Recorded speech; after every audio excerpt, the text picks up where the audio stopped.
Hello, तो कैसे आप सभी लोग। आशा करते हैं कि आप लोग अच्छे और स्वस्थ होंगे। आज का हमारा टॉपिक होने वाला है ह्यूमन ब्रेन यानी मानव मस्तिष्क के बारे में।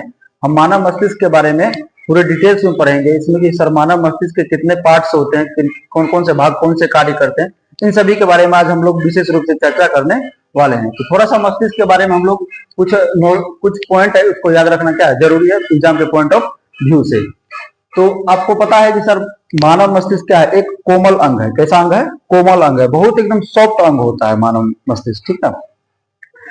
मानव मस्तिष्क के ऊपर जो हड्डी लगा होता है, ठीक ना, आपका ये जो सर है, ठीक ना, इस सर के ऊपर जो हड्डी है, इस हड्डी को बोलते हैं क्रेनियम। इसी हड्डी के नीचे बैठा हुआ कौन?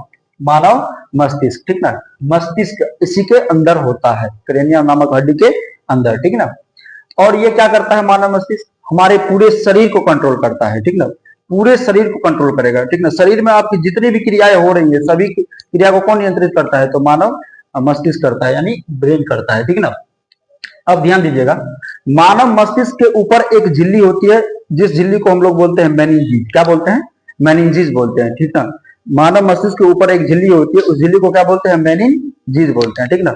अब ध्यान दीजिएगा, मेनिंजीज नामक झिल्ली में अगर किसी भी प्रकार की बीमारी हो जाती है तो उसे बोलते हैं मेनिंजाइटिस बीमारी। कौन सी बीमारी बोलते हैं? मेनिंजाइटिस बोलते हैं, ठीक ना। अब ध्यान दीजिए, ब्रेन का जो भार होता है वो लगभग 1.5 kg का होता है। कितना होता है? 1.5। अगर उसकी आयतन की बात करें तो 1650 ml होता है। कितना होता है? 1650 ml, ठीक ना। पूछा गया हुआ है क्वेश्चन बिहार बोर्ड में बहुत बार। मानव मस्तिष्क का भार कितना होता है? तो 1.5 kg। उसका आयतन कितना होता है? तो 1650 ml, ठीक ना। अब ध्यान दीजिएगा, मानव मस्तिष्क की जो इकाई होती है वो होती है तंत्रिका कोशिका। कौन सी होती है? तंत्रिका कोशिका होती है, ठीक ना। इकाई का मतलब ये हुआ कि किस चीज से बना हुआ है। जैसे आपको पता है कि सर हमारे पूरे शरीर की सबसे छोटी इकाई क्या होती है? कोशिका। उसी प्रकार से मानव मस्तिष्क की छोटी इकाई क्या होती है? तंत्रिका कोशिका होती है, याद रखिएगा, ठीक ना। लगभग 100 बिलियन तंत्रिका कोशिका हमारे मानव मस्तिष्क के अंदर उपस्थित है, ठीक ना। अब ध्यान दीजिएगा आगे, स्टडी ऑफ ब्रेन, यानी कि हम लोग जब ब्रेन का अध्ययन करते हैं, ठीक ना, ब्रेन का अध्ययन क्या कहलाता है? न्यूरो साइंस कहलाता है। क्या कहलाता है? ब्रेन का अध्ययन न्यूरो साइंस कहलाता है। अब ध्यान दीजिएगा, डॉक्टर ऑफ ब्रेन, यानी कि ब्रेन के डॉक्टर को, ठीक ना, ब्रेन के डॉक्टर मेनली दो प्रकार के होते हैं। एक होता है न्यूरोलॉजिस्ट, एक होता है न्यूरो सर्जन, ठीक ना। ब्रेन के कितने डॉक्टर होते हैं? 2 डॉक्टर होते हैं। एक होता है न्यूरोलॉजिस्ट, एक होता है न्यूरो सर्जन, ठीक ना। न्यूरोलॉजिस्ट क्या करता है कि अगर आपके ब्रेन में कोई भी प्रॉब्लम है, ठीक ना, उसको दवाई देकर के ठीक करेगा। तो किसका काम है? वो न्यूरोलॉजिस्ट का, ठीक ना। अगर दवाई से ठीक नहीं हुआ, अगर ज्यादा इंजरी है, अगर ज्यादा क्या है, उसमें चोट आ गई है, ठीक ना, ब्लड जम गया है, ब्रेन ट्यूमर हो गया है, तो वो आपको न्यूरोसर्जन क्या करेगा? उस चीज को ऑपरेशन करके उसको निकाल देगा। तो 2 प्रकार के डॉक्टर होते हैं, एक होता है न्यूरोलॉजिस्ट जो दवाई देके काम चलाता है, एक होता है न्यूरोसर्जन जो क्या करता है? ऑपरेशन हमारे ब्रेन का करता है, ठीक ना। अब चलिए समझते हैं ब्रेन के कौन कौन से भाग होते हैं, उस चीज पे ध्यान देते हैं। ब्रेन के मेनली 3 भाग होते हैं। कितने भाग होते हैं? 3 भाग होते हैं। एक होते हैं अग्र मस्तिष्क, अगले भाग को अग्र मस्तिष्क बोलते हैं। उसके बाद होता है मध्य मस्तिष्क, उसके बाद होता है पश्च मस्तिष्क, ठीक ना। तो अग्र मस्तिष्क का मतलब अगला मस्तिष्क, मध्य मस्तिष्क का मतलब क्या? बीच वाला मस्तिष्क। पश्च मस्तिष्क का मतलब क्या? पीछे वाला मस्तिष्क, ठीक ना। अग्र मतलब क्या? अगवा ऊपर में होगा, ठीक ना, ठीक ना। उसके बाद मध्य मस्तिष्क का मतलब क्या? बीच में होगा, ठीक ना। पश्च मस्तिष्क का मतलब क्या? पीछे होगा। क्या होगा? पीछे होगा, ठीक ना। तो पीछे भी एक दिमाग होता है, ठीक ना। किसी को आप मारे होंगे पीछे में तो वो बोलता होगा कि पीछे मत मारो, पीछे छोटा दिमाग रहता है। हाँ, वाकई में छोटा दिमाग रहता है। कौन रहता है? पश्च मस्तिष्क रहता है यहाँ पे, ठीक ना। इसका भी बहुत बड़ा योगदान होता है, आगे बताएंगे, ठीक ना। चलिए हम लोग एक एक करके सबके बारे में पढ़ते हैं। पहले अग्र मस्तिष्क के बारे में पढ़ते हैं। इसको इंग्लिश में बोलते हैं फोर ब्रेन। क्या बोलते हैं? फोर ब्रेन बोलते हैं इसे, ठीक ना। तो अग्र मस्तिष्क को क्या बोलते हैं? फोर ब्रेन, ठीक ना। अग्र मस्तिष्क के भी 2 पार्ट होते हैं। कितने पार्ट होते हैं? 2 पार्ट होते हैं। एक होता है सेरिब्रम। क्या नाम है? सेरिब्रम। एक होता है डायनसेफ्लोन। क्या होता है? डायनसेफ्लोन, ठीक ना। एक होता है सेरिब्रम, एक होता है डायनसेफ्लोन, ठीक ना। डायनसेफ्लोन के भी 2 भाग होते हैं। एक होता है थैलेमस, एक होता है हाइपोथैलेमस, ठीक ना। चलिए हम लोग पहले सेरिब्रम के बारे में समझते हैं।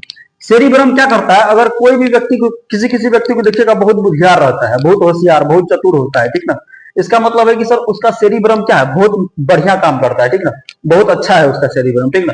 सेरिब्रम बुद्धि और चतुराई को क्या करता है? वो डिनोट करता है, ठीक ना।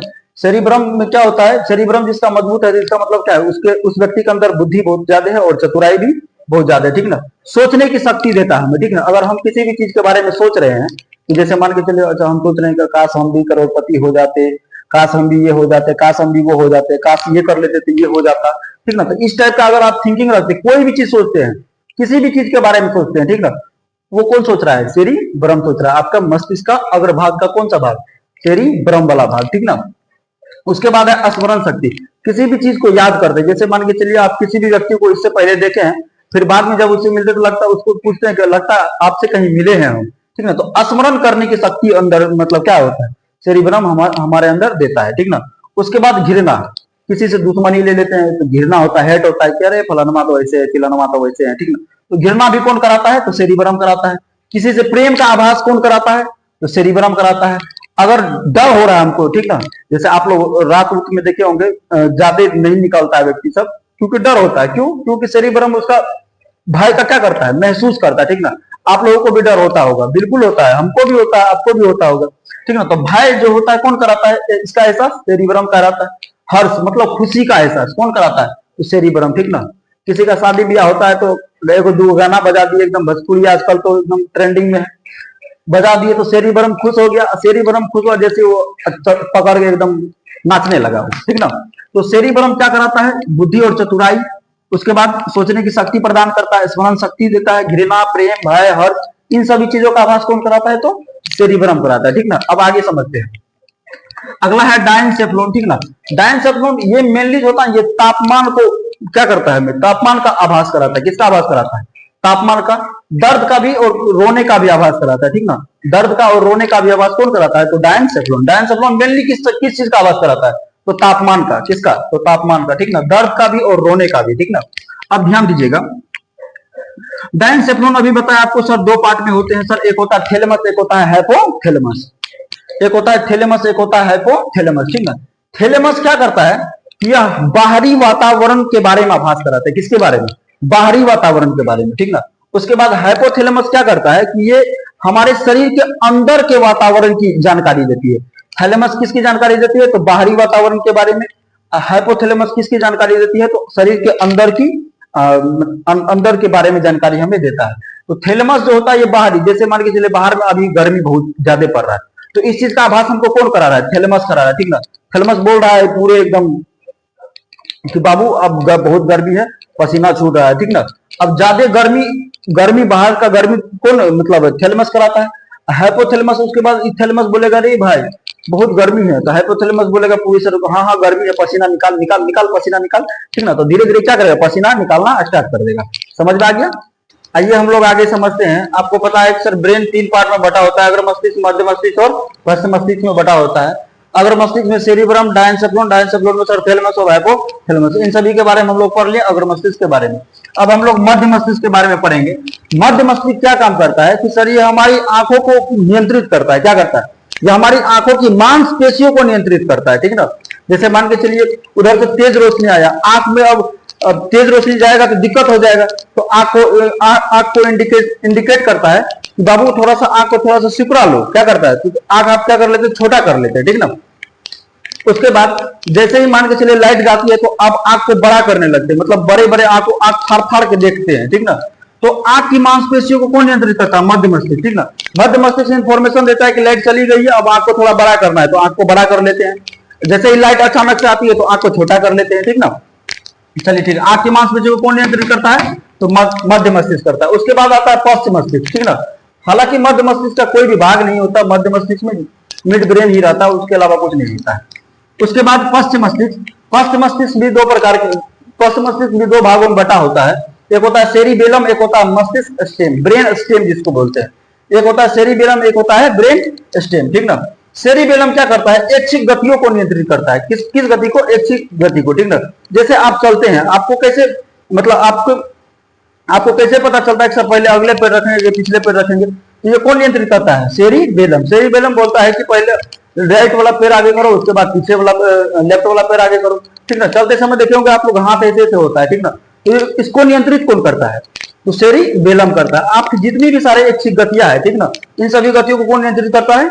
तो सेरिबेलम करता है, ठीक ना। जैसे मान के चलिए हमको कुछ लिखना है, तो लिखने से पहले हमको मार्कर की जरूरत पड़ेगी, तो सेरिबेलम बोलेगा ले पहले मार्कर ले, उसके बाद क्या करना है? लिखना है, ठीक ना। तो जब भी हम लिखते हैं तो सेरिबेलम क्या करता है? कार्य करता है कि इसको कैसे लिखना है, समझ गए ना। तो यानी कि आपकी बॉडी की जितनी भी बाहरी एक्टिविटीज होगी, सभी एक्टिविटीज को कौन कंट्रोल करेगा? तो सेरिबेलम करता है, ठीक ना। उसके बाद आता है मस्तिष्क stem, brain stem. Brain stem में भी दो भाग होते हैं, एक होता है पोन्स वेरोलाई, एक होता है मेडुला ऑब्लांगाटा, ठीक ना। तो पोन्स वेरोलाई क्या करता है? यह श्वसन को नियंत्रित करता है। किसको नियंत्रित करता है? तो श्वसन को नियंत्रित करता है, ठीक ना।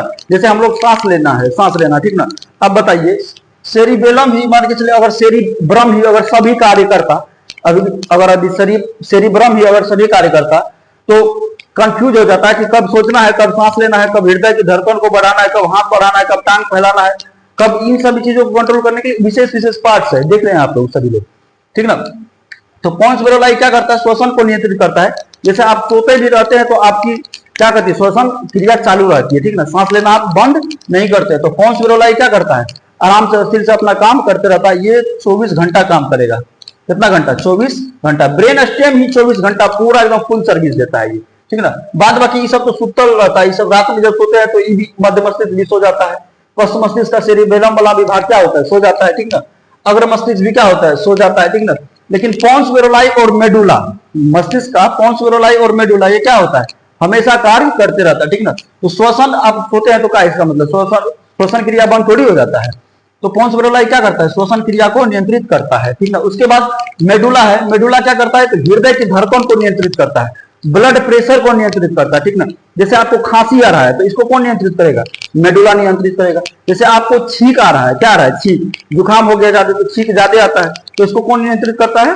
मेडुला। जब जुकाम आता है तो मेडुला गड़बड़ा जाता है, क्या होता है? गड़बड़ा जाता है। तो हमेशा बोलते रहेगा छींकते रहो, जितना भी अपशिष्ट पदार्थ है सबको निकालते रहो। तो मेडुला को पता चल जाता है कि अपशिष्ट पदार्थ है ये हमारे लिए हानिकारक है, जिस कारण से छींकना पड़ता है, और छींकते हैं तो सभी अपशिष्ट पदार्थ बाहर से निकलते रहते हैं धीरे धीरे, ठीक ना। तो आई होप आप लोगों को ये सारा का सारा चीज समझ में आया होगा, ठीक ना। तो फिर विशेष मिलेंगे नेक्स्ट क्लास में। आज के लिए हम लोग यही तक रखते हैं।